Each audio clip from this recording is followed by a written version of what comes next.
جن 5 کا نام دیا گیا، عدالت نے کہا ڈپٹی سپرنٹینڈنٹ جیل کو جی کہ آپ بالکل ان کو الاؤ کریں، آنے دیا جائے، لیکن ان میں سے بھی صرف 3 کو جو ہے کہ وہ عدالت میں جانے دیا گیا، 2 کو پھر روک لیا گیا۔ تو ابھی ہائی کورٹ کے بھی اور احتساب عدالت جو بتاتے ہیں خود اڈیالہ جیل کے اندر سماعت کر رہی ہے، ان کے احکامات کو اس طرح سے جو ہے کہ روندا جا رہا ہے، لیکن بدقسمتی سے کہ جو ان احکامات کو روند رہے ہیں ان کے خلاف کوئی ایکشن بھی نہیں ہو رہا۔ تو یہ جو ساری سرگرمیاں اس کے تناظر کے اندر جو ہے کہ پی ٹی آئی کے اندر اور یہ ساری تشویش بڑھ رہی ہے۔ ہماری اطلاعات کے مطابق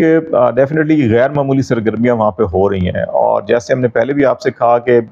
بے شمار آفرز کی جا رہی ہیں، بے شمار جو ہے کہ تھوڑی سختیاں کی جا رہی ہیں، تھوڑا سا کہہ دیتے ہیں ہائی کی طرف عمران خان کو لے جایا جا رہا ہے، صرف یہ دباؤ ہے، اعصابی دباؤ اور نفسیاتی دباؤ ڈالنے کی کوشش کی جا رہی ہے،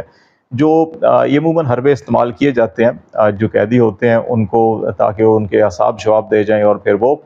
جو بھی ان کو اویلیبل راستے ہیں ان راستوں سے اچھا جیل سے نکلیں، جان چھڑائیں اور باہر جائیں اور اپنی سیاست کریں یا جو بھی کریں۔ تو یہ وہ حربے استعمال کر رہے ہیں، لیکن شاید ابھی ان کو اندازہ نہیں ہے کہ پچھلے 1 سوا سال سے عمران خان مسلسل جیل کے اندر ہیں، اور وہ کوئی ایسی سہولت نہیں مانگ رہے جو نواز شریف صاحب، زرداری صاحب اسپتال کی یا باہر کی یا بیرون ملک کی علاج کی، تو اس قسم کی کوئی نہیں۔ ماس بھائی انہوں نے اپنے شوکت خانم ہاسپٹل کے ڈاکٹرز کو، وہ بھی جیل کے اندر جا کے انہوں نے معائنہ کیا، یہ نہیں کہا کہ مجھے شوکت خانم ہاسپٹل بھیجا جائے، یہ نہیں کہا کہ مجھے لندن اسپتال بھیجا جائے، یہ نہیں کہا کہ انہوں نے کہ جناب میرا بلڈ پریشر زیادہ ہو گیا یا پلیٹلیٹس میرے کم ہو گئے ہیں اور مجھے جو ہے کہ وہ شوکت خانم یا شوکت خانم کی رپورٹس ایسی آ جائیں کہ جناب یہ تو علاج یہاں پہ نہیں ہو سکتا، تو ان کو فرانس یا برطانیہ یا امریکہ بھیجا جائے، تو وہ زیادہ اپنی ایکسرسائز مشین، کتابیں اور اس قسم کی چیزیں منگواتے ہیں۔ تو یہی اس وقت حکومت کو اور اسٹیبلشمنٹ کو بھی پریشان کی ہوئی چیز ہے کہ وہ کسی طور کے اوپر بھی یہ تمام سختیاں جو ہے کہ وہ کارگر ثابت نہیں ہو رہی، تو اس لیے یہ وقت کے ساتھ ساتھ دباؤ بڑھایا جا رہا ہے۔ جو وہ وقت قریب آ رہا ہے کہ جب عمران خان کو چھوڑنا ضروری ہو جائے گا تو اتنا ہی دباؤ زیادہ بڑھایا جا رہا ہے۔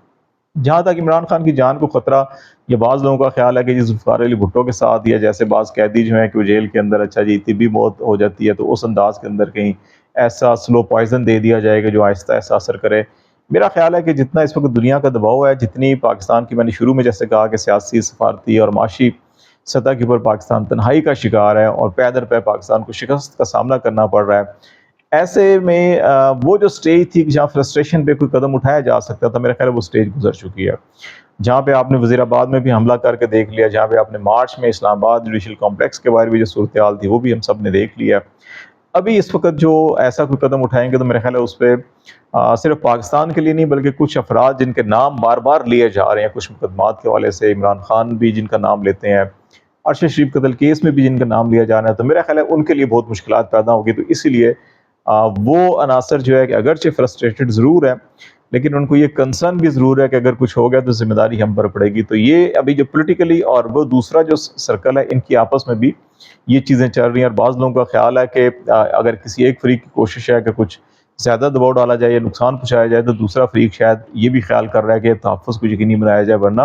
یہ ہمارے ہی گلے پڑے گا اور ہمیں ہی اس کا جواب دے اور ہمیں بھی اس کا خمیازہ بھگتنا پڑے گا۔ تو اس قسم کی صورتحال چل رہی ہے۔ تو ایسے حالات کے اندر اگر آپ جو باقی میں نے 2 حوالے آپ کو بتائے کہ سیاسی سطح کے اوپر جو ہے کہ حکومت کو ابھی جیسے میں نے آج اس سے پہلے ویلاگ میں کہا کہ حکومت نے جہاں پہ 300 ارب روپے وفاقی ترقیاتی بجٹ میں کٹوتی کی ہے، اور ان 300 میں سے 50 ارب روپے جو ہے کہ ارکان پارلیمنٹ کے لیے جو ترقیاتی منصوبے مختص کیے گئے تھے ان کی کٹوتی کی گئی ہے۔ تو اس کا یہ مطلب ہے کہ ابھی ایسے موقع کے اوپر جہاں پہ حکومت کو نمبر ضروری ہوں اور بہت شدید ضرورت ہو، وہاں پہ تو 50 ارب اضافی دیے جاتے ہیں۔ جیسے آپ کو یاد ہوگا پی ڈی ایم کی حکومت آئی تھی، الیکشن کے لیے پیسے نہیں تھے لیکن ارکان پارلیمنٹ کو پیسے دیے جا رہے تھے کیونکہ الیکشن میں آگے جانا تھا۔ ابھی جو ہے کہ حکومت کو اگر 2/3 کے لیے نمبر چاہیے اور یہ کانسٹیٹیوشنل پیکیج سارا کا سارا منظور کروانا ہے تو پھر تو جو ہے کہ یہ مزید اس کے اندر اضافہ ہونا چاہیے تھا ارکان پارلیمنٹ کے لیے۔ 50 ارب روپے کمی کا مقصد یہ ہے کہ یہ نظر آ رہا ہے حکومت کو کہ نہیں وہ کھیل ختم ہو گیا ہے۔ تو اب جو سیاسی سطح کے اوپر جو ہے کہ مولانا فضل الرحمان صاحب کو آج شہباز شریف صاحب نے کہا جی ہماری سرپرستی کیجیے، تو ہمارے ساتھ آئیں، ہماری سرپرستی کیجیے، تو مولانا صاحب نے بڑا واضح الفاظ میں انہوں نے کہا میں تو وہیں کھڑا ہوں جو پہلے کھڑا تھا، آپ نے راستہ بدل لیا ہے، تو آپ اپنا راستہ بدل لیں، ہمارے راستے پہ آ جائیں تو پھر ہم آپ کی سرپرستی کر لیں گے۔ تو اس کا مطلب ہے کہ ان کا یہ کہنا ہے کہ آپ نے جو جس انداز کے اندر الیکشن نتائج اور یہ سارا جو کچھ چیزیں ہیں، مولانا فضل الرحمان صاحب کا جو نقطۂ نظر ہے وہ بار بار جو ہے کہ اسمبلی فلور کے اوپر بھی اور عوام میں بھی اور جلسہ جلوس میں بھی، پریس کانفرنس میڈیا کے اوپر بیان کرتے ہیں، وہ سب کو معلوم ہے۔ تو مولانا صاحب بھی کہہ رہے ہیں کہ جناب حکومت چھوڑیں اور جس کا مینڈیٹ ہے اس کو مینڈیٹ دیں، یا عوام میں دوبارہ آئیں اور دوبارہ جو ہے الیکشن کرائیں۔ یہ چیزیں جو ہے کہ ان کا جو ہے دو ٹوک اس جواب ان کو دیا گیا۔ اور کیونکہ اس سے پہلے بھی ہم نے کہا تھا کہ سینٹ کے حوالے سے زرداری صاحب کام کر رہے ہیں، اسمبلی کے حوالے سے شہباز شریف صاحب نون لیگ کو ٹاسک دیا گیا ہے، لیکن اس وقت تک کی اطلاعات کے لیے انہوں نے دونوں کو جو ہے کہ جواب دیا ہے۔ تو اس تناظر کے اندر اب جو تیسری خبر ہم کہہ رہے ہیں کہ معاشی سطح کے اوپر تو IMF، سعودی عرب، چین، وہ سارے معاملات آپ کو بار بار بتا رہے ہیں، وہ آپ کے علم میں ہے کہ ابھی کوئی ہمیں نہیں دے رہا، یا خبریں اس قسم کی آ رہی ہیں کہ سعودی عرب نے کہا ہے کہ یہ ریکارڈ ایک منصوبہ ہے، اس کے اندر جو پاکستان کے شیئر ہیں 25%، ان میں سے 15% ہمیں دے دیں۔ ایک تو ہماری انویسٹمنٹ ہو جائے گی اس کے اندر، دوسرا پھر جو ہے کہ ہم دیکھیں گے آپ کے باقی جو معاملات ہیں ان کو بھی ہم دیکھیں گے۔ تو اس طرح سے اگر یہ ریکارڈ ایک کے 15% شیئر بیچیں گے تو اس کا مطلب پاکستان میں آپ اثاثے بیچ کر جو ہے کہ اگر اس کو انویسٹمنٹ کہتے ہیں تو پھر یہ تو شاید انویسٹمنٹ نہیں ہوگی۔ تو اس صورتحال کے اندر اگر جو اہم معاملہ جو ایک سیاسی سطح کے اوپر، سفارتی سطح کے اوپر پاکستان کو ایک ناکامی ہوئی ہے،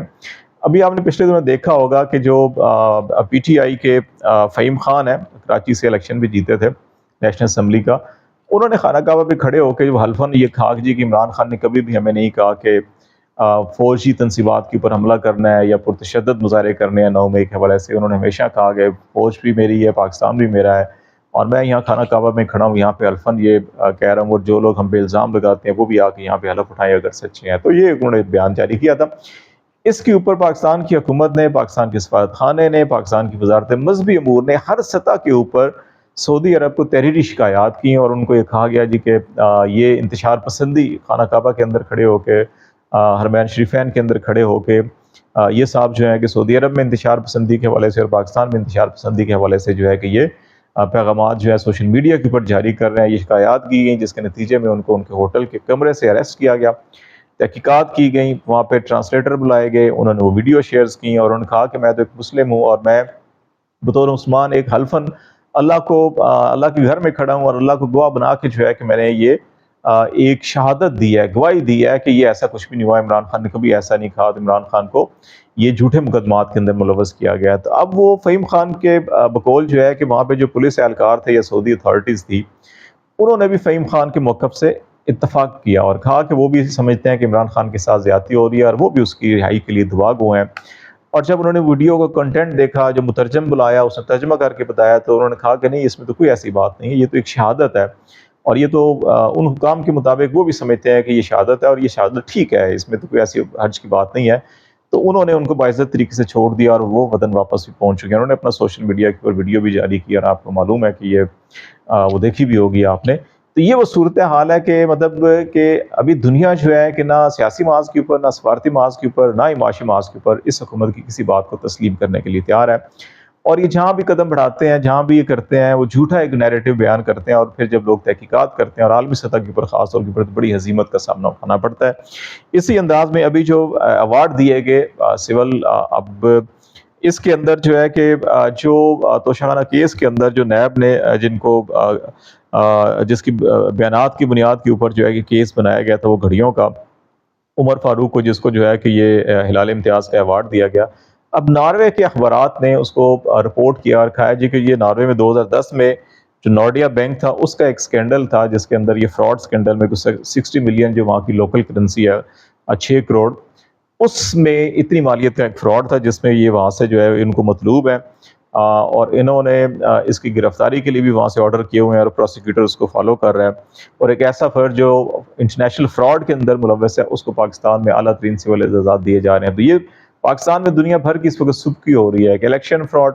اعزازات فراڈ، شخصیات فراڈ، منصب پہ بیٹھے افراد فراڈ، اس قسم کے جملے دنیا بھر میں آپ کو سننے کو مل رہے ہیں۔ ایسے حالات میں یہ حکومت جو ہے کہ اب لگتا ہے کہ یہ چلتی ہوئی دکھائی نہیں دے رہی، اور ایسی حکومت میرا نہیں خیال اتنی طاقتور ہو، اتنی پوزیشن میں ہو کہ اتنا بڑا ڈسیزن یا خان کو نقصان پہنچا سکے، جس کے عالمی سطح کے اوپر بھی، اور خاص طور پر جن ممالک میں ہماری اس لیڈرشپ کے تمام ایسٹس ہیں، انویسٹمنٹ ہے،